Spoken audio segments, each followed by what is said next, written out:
Happy New Year, show. And Happy New Year to all you other wonderful weirdos watching. Yes, the Witch Hat is back because we are back with the Book of Witches. And oh boy, are we starting off strong. We have Liars by Darcie Little Badger. Whew, this was a good one. Oh wow. So the story just starts off with...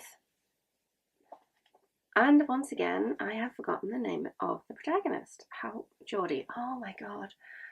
I should make it a New Year's resolution to memorize the names of the protagonists in these short stories, because I keep getting to the point where I'm filming and I've forgotten the name.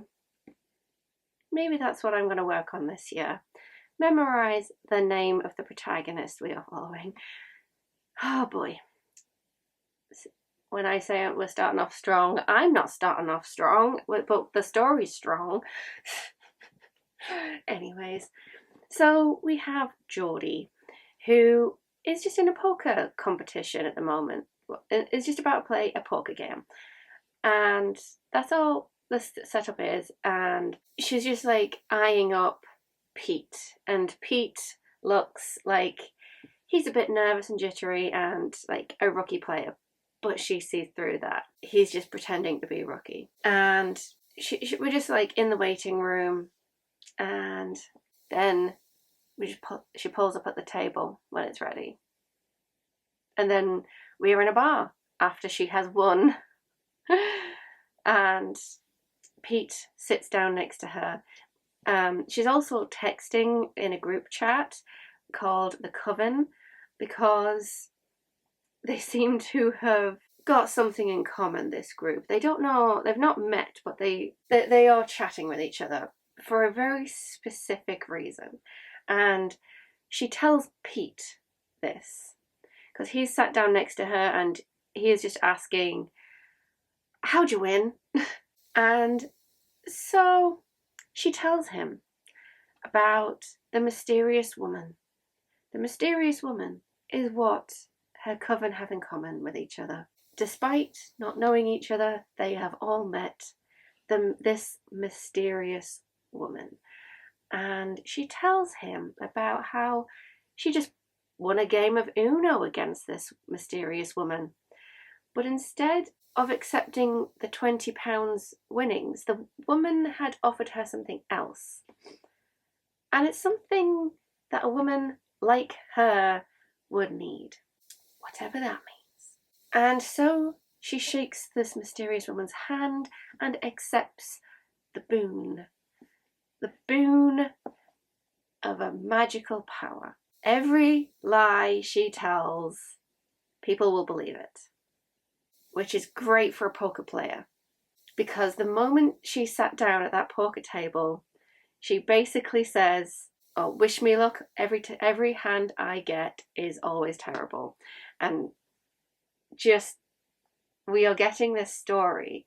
She's just telling it to Pete, and I'm just sitting there wondering why she's telling this complete stranger this. But then it kind of gets, you kind of realise that she probably would just want to just have somebody to tell this to every now and again, just to like vent, because she is living solitary because of the curse that comes with the boon. Every boon comes with a curse. And hers just so happens to be, just because everybody believes her lies, nobody is going to believe when she's telling the truth. She has to be very careful how she words things. And we learn that eventually in the story, because this Uno game, she was playing it with her cousins as well. And she no longer sees her family, her cousins. She's kind of destroyed something, and it's because of this power. And Pete's just like, oh, it's not too bad, everybody believing her lies. And she's just like, yeah, but the curse means I can't be a mathematician, because she was very good with numbers. She was on set to be a mathematician. She was a very shy person and just hardworking, was basically knew what she wanted to do, but couldn't after that. And so later on, we do get a hint that she may have destroyed her cousin's brains because of her power. Which, yeah, I can imagine you can't be a mathematician if nobody believes when you're telling the truth. Because if you're saying 2 + 2 is 4, they're not going to believe you. And that is ingrained into their heads in a way. So they will not believe it whatsoever. And so it kind of will wreck somebody's mind if you think that. It's not explicitly said, but it's pretty obvious that that's what could happen. Because you can make somebody believe that 2 + 2 is 6 all you like, but she will make it sit in concrete. And oh boy, yikes, that is a power you do not want. And so we are following her discussions with her coven. The coven have different powers, and there has been an incident where Adele is asking the group chat, has anybody heard from AJ? And she is very paranoid because of what happened to North. North had their power stolen, and North's power was they could sing in 5 voices. So their career was singing, but their curse to that boon was that applause gives them hives. And we get the conversation of Geordie asking, if your power has been taken, is your curse also taken as well? No, applause still gives North hives, unfortunately. So their power is taken, but their curse remained. And now AJ is not in the group chat. Nobody's been able to contact AJ. And so Adele is just like, if you're in the west of America, he lives in LA, could you just swing by? I'm going to fly out there. And because they are very secretive for a reason. They've not wanted to, that they've been keeping them to themselves, but a few people might have closer relationships with each other, and we find out that Adele's power is the life and healing in one hand, and the curse is death in the other, which means she can't live with her children. But she knows AJ's address because AJ broke his foot, and she just went to him to heal him. And they've been falling in love, and so she's panicking that he's not contacted her. Even if he went on holiday, he would have told her. And so Adele is getting Geordie to investigate because she's very worried. And so Geordie is just trying to get in the house. When she gets there, she's trying to get there before Adele does, because she's worked out Adele get there in 2 days, but she's got a 4-hour drive, and yeah, so she's trying to just get there before anything else, and so she can like slip in, slip out, and because she does not want anything else to happen. If what is happening is, because she's very paranoid.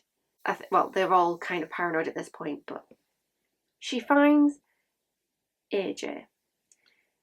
She finds AJ's house, and this is where we get AJ's backstory of his power. He's immortal, but his curse is that he feels pain 10 times more than what it would have been.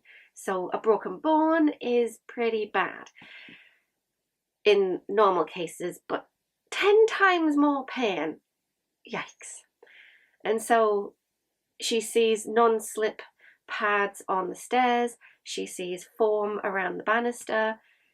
Yeah, so there's that hint that he's gone that extra step to baby-proof the area just so he doesn't feel the pain if he falls over. Because yikes. His immortality also means he doesn't age, but when she tries the back door, she finds AJ on the floor. He's aged to 52 and is dead. And this is where the story did a really good atmospheric job of making me paranoid over a fly. Seriously. Just because we get a fly bounce off her cheek as she finds the body, and she's like rubbing petals on her face just to get rid of the smell. And in her accommodation, she's literally just alone, trying to fall asleep but can't. She hears a fly ding off glass, and oh my god, I'm just like very paranoid about a fly right now. This is how brilliantly done this paranoia has just set in, because we're just sitting with Geordie and she's trying to fall asleep but can't, and she doesn't know how this how they are being attacked, how they are being found. So there's this paranoia sitting in like her stomach, in our stomachs, as we are following along. And oh, she decides to go to a shop to get some food, and yeah, and that paranoia sits as a drunkard comes out and he's just not moving, and she's just got to say, "You want to leave me alone," just to get him to leave. And it's just that paranoia with everything. But she can't get into the shop because Adele has finally rang, and Adele gets attacked in the middle of the night. And oh my god, just the description of a body figure coming from the curtain. Oh boy. And she had to scare her attacker off by ungloving her death hand, and her attacker sunk through the floor so they can Kitty Pryde walk through walls and attack these people. This coven of people who have special powers. Oh my god. And so she has to also tell Adele that AJ is also dead. And so they are taking precautions because Adele told her family to go to Florida, and she's already packed and about to go. And Geordie is like trying to get away herself, and that's when this attack happened in the middle of the night as they are ready to go. And there's even that, like, is she going to appear randomly in the middle of the night with Geordie? But we get the phone call and it's like, no, Adele's been attacked. And then we get the voice of the attacker as Adele is still talking with Geordie and Adele is driving away, trying to get away from whoever's coming for her. And that's when we hear Geordie is like shouting in the middle of a street through the phone her curses at the attacker as she's listening to Adele being attacked on the other side of the phone. And Geordie is just like, if you attack her, if you take her power, you will burst into flames, you will die. Just like making the attacker believe the lie that Geordie is saying. And then we get, Adele is bleeding out right now, but if you remove your curse, I will use the power I've just taken from her to heal her. And so we just get this amazing little confrontation between Geordie and the attacker, as Geordie puts onto the group chat, Adele's being attacked, somebody is stealing our powers, you will meet me at this place. I have questions, I just want answers, I will give you my power freely, but first you will answer my questions. Because there's only one person left on the group chat, and that's Chloe. And Geordie, playing poker, has just rolled out all of the chances and logicked her way to the conclusion it's got to be Chloe. Because Chloe can recognise North's voice and being able to find North and take the power, and then slowly start to take everybody else's, steal AJ's phone to find Adele. Yeah. So Jodie just wants to confront and put an end to it. And then we get quite an interesting conversation because Jodie is just like, sit down, and then sits on the bed and is just like taking no bullshit, really. She's just like, so what happened?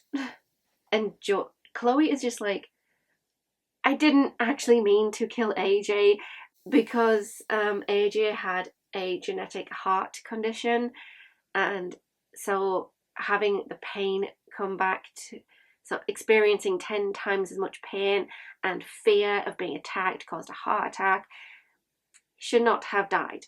And so we just get this conversation between these two. Chloe had basically, her power is, when she met the mysterious woman, she was very young and she was asking about the bruises on Chloe. And power is whatever bounces off me sticks to you like glue. However, she's got this hunger, and it's kind of like a starvation thing. And she's like, it's kind of like Sylar from Heroes, where that's the hunger. You've got to get the other person's power. And it's pretty interestingly done. And Chloe goes from this scared person feeling this like grief to immediately, I can't click, to immediately flip the switch and is turning into a serial killer. You can live with grief, child. This hunger is worse than grief. My goodness. My goodness. It is brilliant. And just using the severed arm of Adele, because Chloe had to defend herself by ripping off the death hand. And so that's why Adele was bleeding out. And yet Jodie and Adele just teamed up and decided to try and use just kept her like hand, but it's now bony, and she's they're still using it because it's still, the curse is still attached to this hand, even though it's like limp, dead, disattached. Oh my god. So they're basically like wrapping it up and just like using it against Chloe, and oh wow, it's quite clever how they came up with that, and it's just brilliant, absolutely brilliant. I did enjoy this so much, and it's just a clash of witches, and I thoroughly enjoyed it, and just learning about the different powers and how people are going about like trying to sidestep their curse. Even though it's the end of the video, my battery decided to die anyways. So yeah, I've had an amazing start to Short Story Saturday of 2026. Brilliant. This is an amazing witch story and very clever as well, and I was like so suspenseful through the whole thing, and it's just, oh, how can I get paranoid over a fly? That was such a weird misdirect, or just a weird detail that made me feel like the fly's going to turn into something. The fly's going to turn into the attacker. It's the fly. It's the fly. That's how suspenseful this was. I loved it. Anyways, that's the start of the Short Story Saturday for this year. Cannot wait to dive further into this collection again. I think the next thing in here is a poem, but I'll probably post my little review. I do want to actually try and memorize some of the poetry in here, just because I do want to get into my poetry. So, and there's quite a nice few poems in here. So yeah, that's this week's short story. Bye, Shell. And bye to all you other wonderful weirdos watching.